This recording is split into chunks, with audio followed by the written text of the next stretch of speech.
साधी, सोपी, पटकन होणारी आणि अगदी चविष्ट अशी आपण रोजच्या जेवणातली थाळी इथे बघतोय. अगदी जरी तुम्ही वजन कमी करत असाल, डाएट फॉलो करत असाल, तरी आठवड्याच्या जेवणामध्ये आपलं एक टायमाचं तरी जेवण आपल्याला एकदम पोटभरीचं, हेल्दी आणि जरासा एनर्जीदायक असं आपल्याला नेहमी आपण जसं रोज आपल्या जेवणाचा आहार असतो तसं असावाच. तर आज आपण एकदम साधी, सोपी, पटकन होणारी रोजच्या जेवणातली थाळी इथे बघतोय. शेवग्याचं रस्सा आपण इथे बनवतोय. आपली जी लाल मसूरची डाळ असते ती डाळ घालून, त्यासाठी इथे मी शेवगा छोटे छोटे त्याचे काप करून घेतलेले आणि त्यामध्ये एक वाटीभर मसूरची डाळ घालून शिजायला लावले. मसाल्यामध्ये मी काय घेतलेलं आहे तर खोबरं, थोडंसं धने, जिरे, पांढरं तीळ भाजून घेतलेले. नंतर एक कांदा उभा चिरून घेतलेला आहे. आलं, लसूण, 2 हिरव्या मिरच्या आणि कोथिंबीर किंवा कोथिंबीरच्या पाठीमागचे जे दांडे असतात ते घेतले तरी चालेल. थोडंसं तेल घाला आणि तेलामध्ये कांदा चांगला असा थोडासा लालसर, थोडासा असा करपला काळा झाला ना तरी चालेल. मसाल्याला चव मात्र चांगली येते. चांगला परतून घ्या. नंतरनं 2 छोटी छोटी टोमॅटो चिरून घेतलेली ती यामध्ये घाला. थोडंसं मीठ घाला, म्हणजे काय होतं, मीठ घातल्यामुळे टोमॅटो पटकन शिजला जातो, कांदा पण पटकन मऊ पडतो. मसाला इथे आपला भाजून झालेला आहे. सगळ्यात पहिला आपण खोबरं आणि धने, जिरे, कांदे ते जे भाजून घेतले कोरडं वाटून घ्यायचं. खोबरं कोरडं वाटल्यामुळे काय होतं, पटकन बारीक होतं आणि असं जास्त वेळ लागत नाही त्याला आणि मसाला मग चांगला बारीक वाटला जातो. तर इथे आपला खोबऱ्याचं आपण वाटण करून घेतलेलं आहे. तोपर्यंत कांदा टोमॅटो जो होता तोही चांगला शिजला गेलेला आहे. थोडा वेळ मी काढून घेतलेला आहे, गार झाला. थोडं अगदी हवेवरती ठेवलं ना, किचनच्या आपली शेजारी खिडकी असते तिथं हवेवर ठेवलं तरी पटकन गार होतो. हा यामध्ये घालायचा आणि थोडंसं वाटलं पाणी घालायचं तर घालू शकता किंवा नाही घातलं तरी चालेल. मसाला एकदम बारीक वाटून घ्यायचा आहे. अजिबात असं चरबट वगैरे मोठा नाही ठेवायचा. त्यानंतर इथे बघू शकता डाळ आणि शेवगा शिजला गेलेला आहे. आता फोडणीला आपल्याला टाकताना यामध्ये एक बारीक कांदा चिरायचा आहे. इथे कांदा तुम्हाला जितका बारीक चिरता येईल तेवढा चिरा. जिरी मोहरी घालून कांदा आणि कढीपत्ता घालून चांगला कांदा परतून घ्या आणि मग त्यामध्ये मसाले घाला.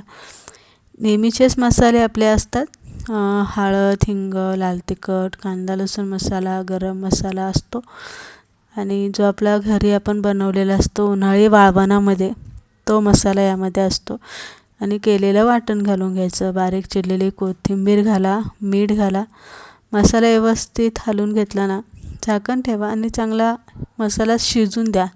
5-1 मिनटं तरी मिडियम गॅसवरती मसाला चांगला असा तेल सुटेपर्यंत शिजला गेला की मग रस्स्याला तरी चांगली येते, कलर चांगला येतो.